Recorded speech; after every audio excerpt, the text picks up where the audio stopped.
Welcome to the Low Demand Parenting Podcast, where we drop the pressure, find the joy, and thrive, even when it feels like life is stuck on level 12 hard. I'm Amanda Diekman, author, autistic adult, and mom of 3. I'm not here as an expert, but a fellow traveler. Together, we're learning how to live more gently, authentically, and vibrantly in this wild parenting life. I have good news. You are not causing your child's difficult behavior. By giving in to their demands when they are dysregulated and flipping out, you are not making things worse. You are not causing this by listening and empathizing when they kick and scream and break things and hit and use awful words. No matter how drastic your child's behavior looks, it's still a stress response. It's a signal of a child who is suffering. We have reframed our child's meltdowns as panic attacks, which on a brain level they are. A meltdown is simply a term that we use to describe a brain system that is experiencing acute anxiety overload. A panicked brain caught in their survival pathway, unable to find a way back to steady calm. The reality is that the brain wants to return to steady calm. The brain does not like to live under constant stress. No punishments, rewards, or self-control will improve this brain response. Taking the traditional path will likely make things much worse. It certainly did for us. You may also find elements of the traditional approach to kids in places you wouldn't expect to find them.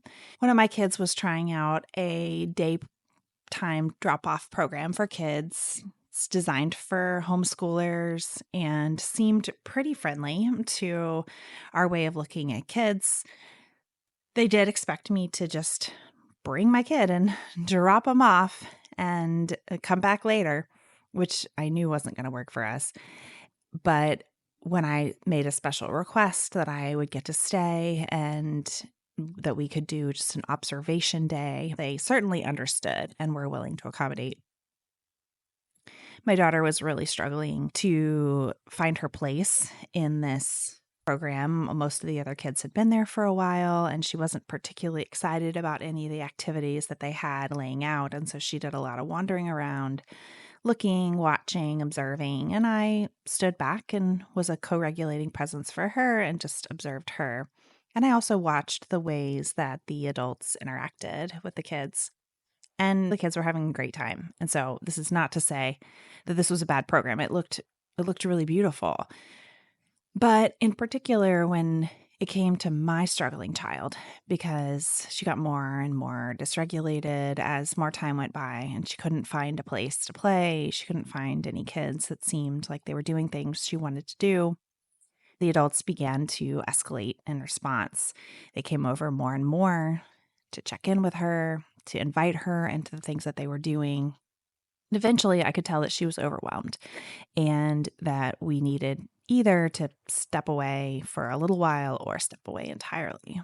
But the other adults didn't read the same situation as me.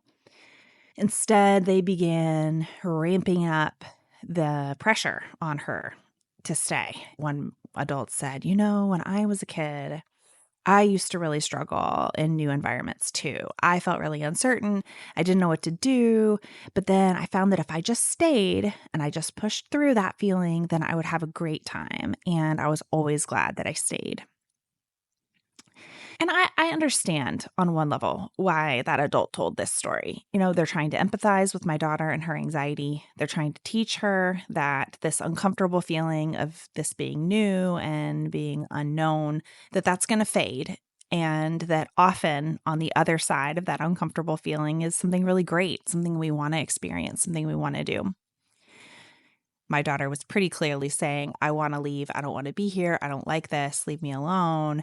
Moving into a meltdown. They just added on more pressure.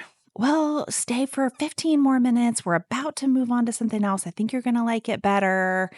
really trying to distract her from her anxiety by getting her to do the things that they wanted her to do, that they really felt like we're going to help. And all this is coming from a really good place.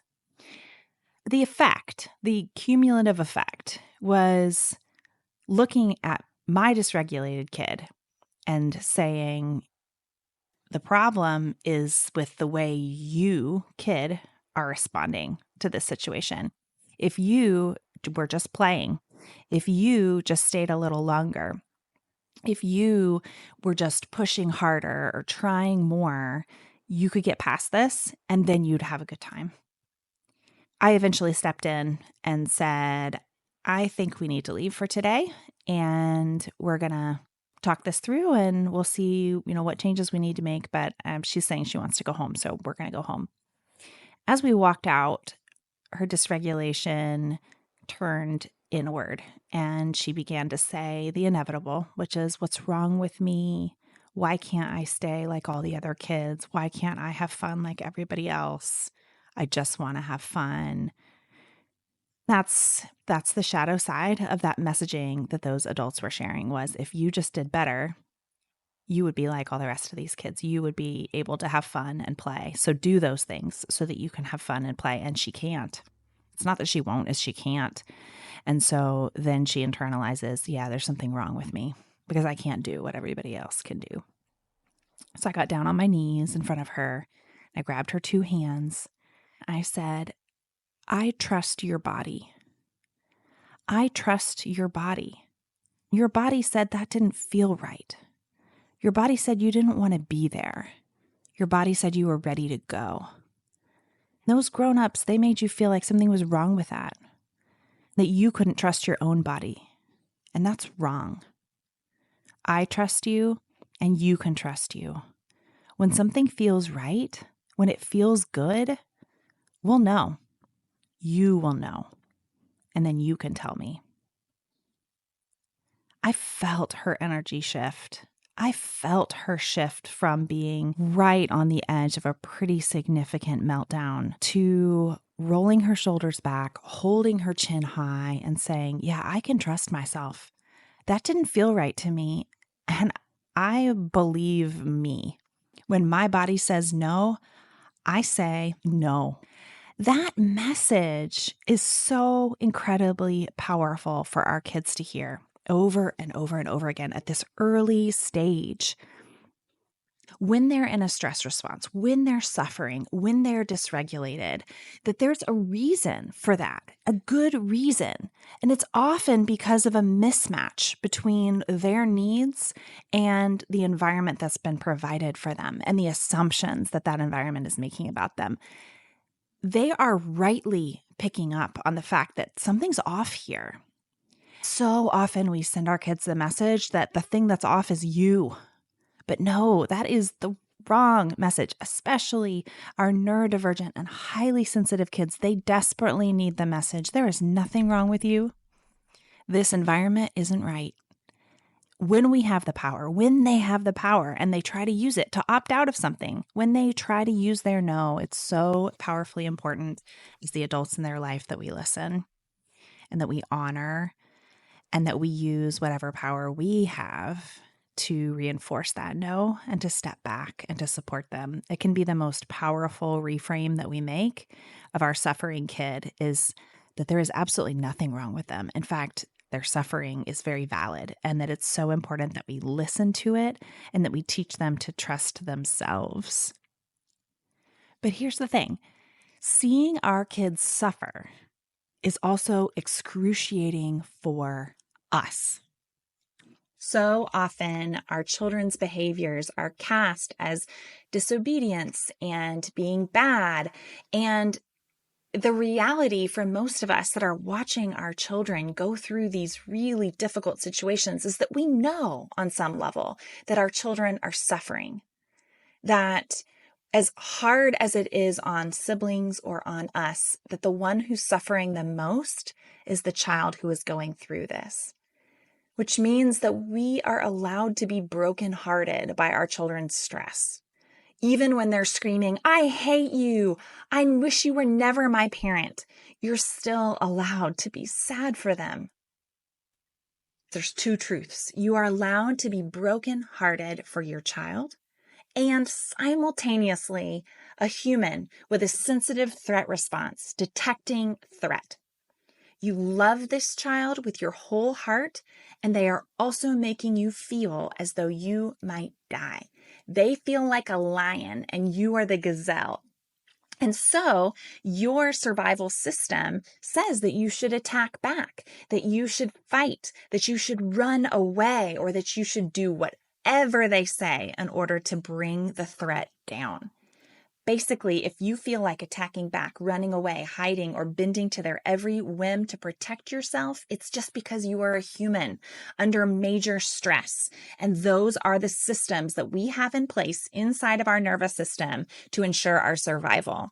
Your brain is in the fight or flight pathway, and you are trying to stay alive. We humans have a difficult time feeling conflicting things at once, and so you may feel a little crazy, ping-ponging back and forth between brokenhearted for your child and scared for yourself and angry for a threat to another child all at once. What's essential is how you respond to your suffering child.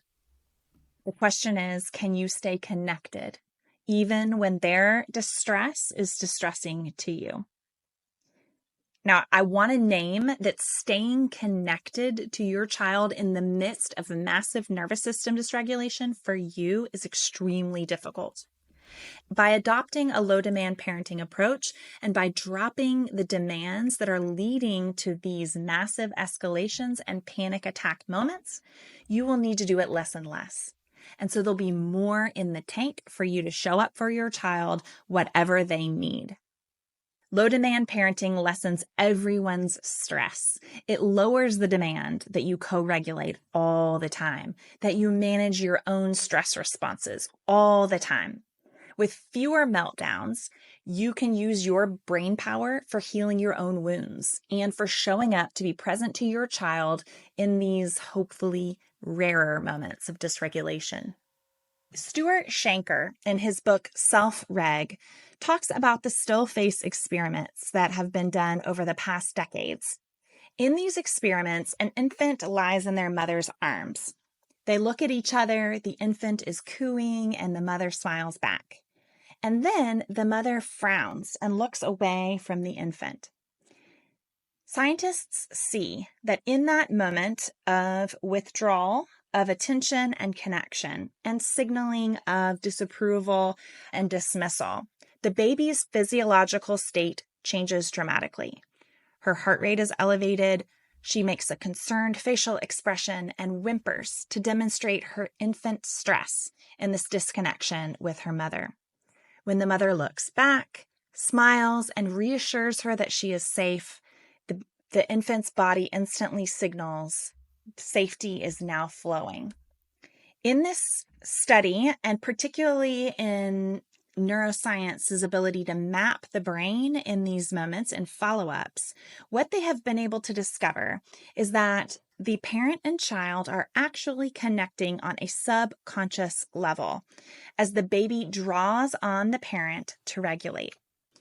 What scientists have discovered is that they are using something called mirror neurons, that we have particular pathways in our brain that are pre-wired to mirror the state of the people around us, particularly the people that we are most connected to. It is clear through many studies that the parent-child relationship is one of the most important places for mirror neurons to function. So the way mirror neurons work is that when outside of our conscious awareness, when we witness another person who is under stress, who is deeply dysregulated and showing a number of stress behaviors, their brain system is functioning on a stress pathway through their amygdala and other parts of the brain that are putting them into fight or flight. And what that does in our brain system is that our mirror neurons fire and our own fight or flight system is kicked up as well. Our children's stressed brain will create a stress reaction in our own brain. And conversely, when our brain systems are regulated, when our heart rate is stilled, when our sweaty palms dry, when we are restored to a sense of ease inside of ourselves and our brains are no longer under stress, when we are able to use our logical thinking brain, our children's mirror neurons reflect that as well.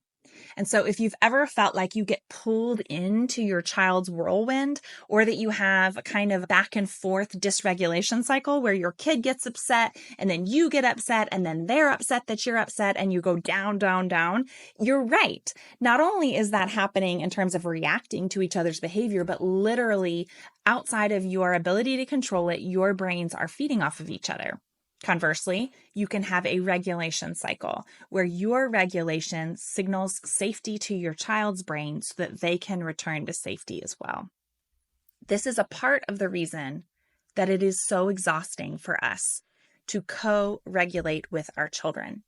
Because not only are we having to regulate our own experience, our own body being hit, our own ears being overwhelmed, but we are also having to do extra regulation for the mirroring that is happening subconsciously within ourselves. So we are essentially calming down for the two of us. So let's first define what regulation is. Regulation is the ability to manage and control stress. When we are dysregulated, we are unable to manage our own stressors, and we lose the ability to use our own self-control, our logical brain, our memory making, and our tools. On a brain level, kids and adults who are stressed are not able to make the best choices. When we disconnect from our kids, in moments of struggle, when they're already stressed, this greatly exacerbates their stress, like the infant child who becomes instantly distressed when the parent looks away. The same kinds of things are happening for our older kids, teenagers, and even our adult children. When they are disconnected from us, this heightens their stress, which makes them much more likely to act in ways that we would call bad behavior. It's actually a stress response in reaction to us. So if their brains were calm and regulated, managing their stress well, then these kids would be able to show more of the behaviors the adults want to see. So in a cruel twist, adult punishment of stress behaviors leads to more stress behaviors, which leads to more punishment and more disconnection and more pain. And this cycle can begin as early as infancy and continue all the way through the school system, the criminal justice system, and all the way into our most struggling adults. On the flip side, like the infant in the example that we discussed earlier, to manage stress and get back to a calm state, kids instinctively draw near to calm adults to actively mirror their emotional state to manage stress. Now, when I say draw near, I don't mean that they physically need to come over and touch you. Often they want to be really far away. They want to send you to a different floor of the house or put a door in between you. Or they might be viciously attacking you. And it seems like, how is this a co-regulation experience? But on a brain level, your kids are watching you to figure out whether or not you are regulated and managing your own stress. Not consciously, subconsciously. Their brains are asking, is this adult safe for me right now? Will I find safety with them? Is this a person who can bring me back to where I want to be, which is regulated, calm, and ready to use their full brain to handle the problem ahead? This process of co-regulation is different from forced calm. Many of us have tried forced calm in the past, where we stuff down our stress responses with a muted, calm demeanor in an attempt to show up for our kids. But because of the dissonance between the emotional and subconscious experience that our kids are picking up from us, because their brains are actively mirroring our own. If our brain is not actually regulated, then our kids will feel this mismatch, that we're projecting a certain kind of calm, but our energy doesn't match up. And it can be tremendously dysregulating for children. So If you've ever tried to stay calm and used exactly the right tone, and I remember calming my voice and dropping my shoulders, saying, I know you're frustrated. And I felt like I was doing it exactly the way they told me to do. And yet my child was escalating more and more and more. I thought, what is going on? I'm doing the calm thing. When my brain was still flipping out, my child was not able to access my regulation because it wasn't there to access. I was just faking calm, and they could tell. I think this is good news for those of us who really don't fake calm all that well. You know, for people who are more expressive naturally, people who are deep feelers, big feelers, who don't mask their emotions, or for those of us who just have really highly sensitive kids that aren't faked by anything. They are authenticity seekers. It's much more important that I be telling the truth about how I feel than that I be calm all the time. And I'll tell you how this plays out practically in my interactions with my kids, because I do think that there's a real fear for many of us that we will inadvertently parentify our kids, that we'll put our stuff on them if we tell them the truth about how we're feeling. I think we're essentially trying to protect them from our big feelings.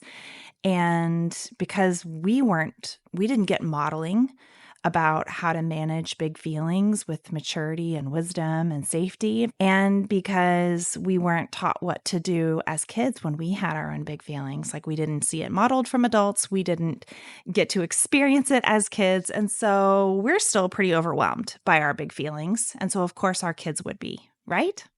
I think that's the fear.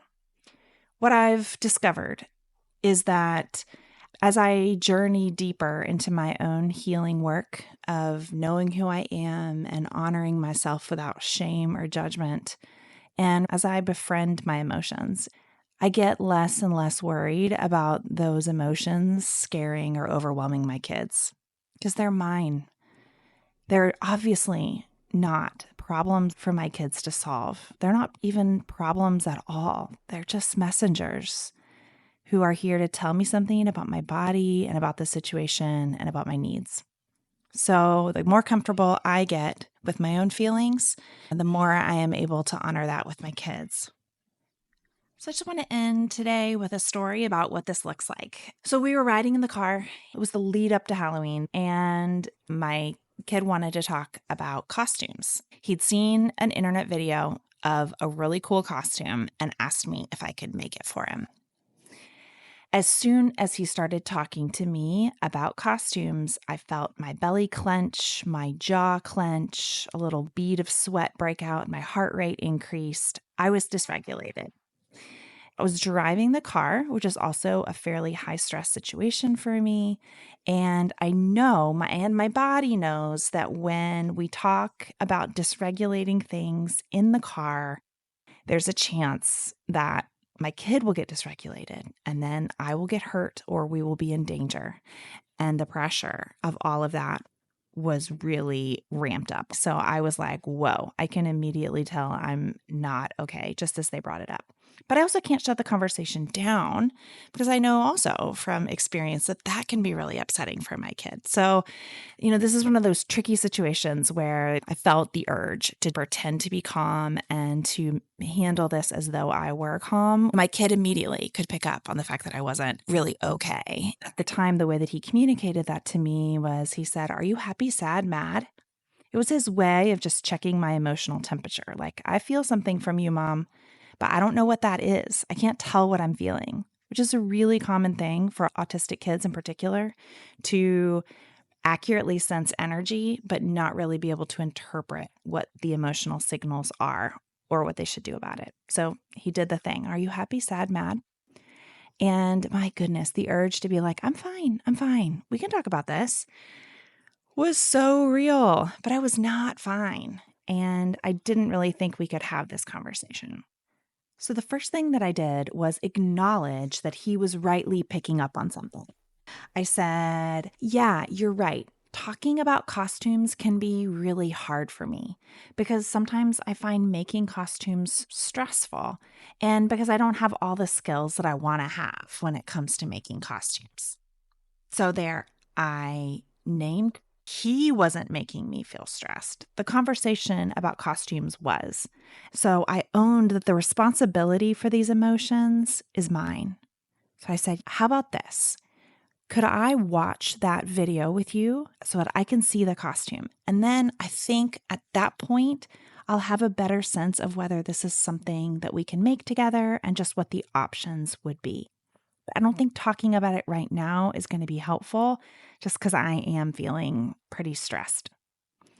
I named what I would do and what I wouldn't do, which is, of course, the core of good boundaries work is about what's in my power to control and what am I going to do differently in order to keep myself well and whole.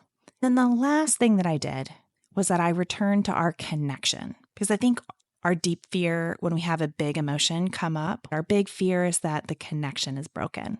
So I just really simply in a connection tool that works for us really regularly as I came back around to a game that we both like to play. I said, do you want to play I Spy with me instead? Because we both love playing I Spy. It was a reminder to me and to him that yeah, I've had to say a no, like, no, I can't have this conversation with you because I'm dysregulated, but I'm not gone. I'll always come back to you. When something comes up, I'll take care of it. I'll own it and I'll come back.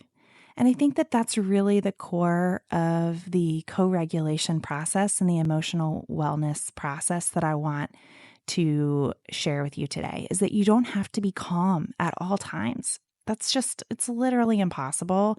And it's not even helpful for our kids. I don't think that because it's literally impossible, I don't think that they want to be lied to. I don't think that they want to sense something's off. My grown-up is not okay. And then have us say we are okay. I don't think that that's helpful for them. And there are so many ways that we can healthily and helpfully own where we're at and share with them what we're doing about it and stay connected. Because that's really the core of what our kids want. They want to stay connected to us.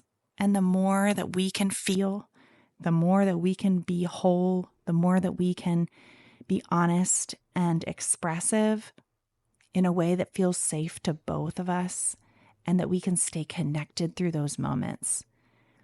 I think that that's really strengthening for the trust and for the bond. And then I know what I've seen as the time has gone by and I've been more honest, but also more safe and more contained and more boundaried, but also more connected. Just all of that moreness, what it does is it creates this really healthy, helpful sense like mom can be mad, mom can be sad, mom can be frustrated, mom can be stressed, mom can do all of that, and I'm still okay because I ultimately know that she's okay. And she's going to come back and our connection is never going to be broken because of this. When they have that trust and when I have that trust, it gives me so much freedom in my parenting role. I'm not stuck with these very few, very awful options of either be calm all the time for real, or fake it because those don't work for me. I don't think they work for most of us.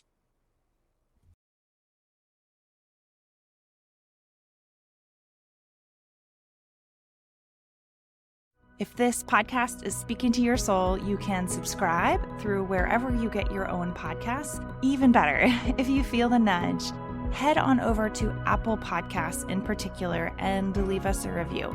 It's such a helpful way for new people to also get to experience what this podcast wants to bring into their lives. I'm Amanda. Remember, it takes great strength to let things go.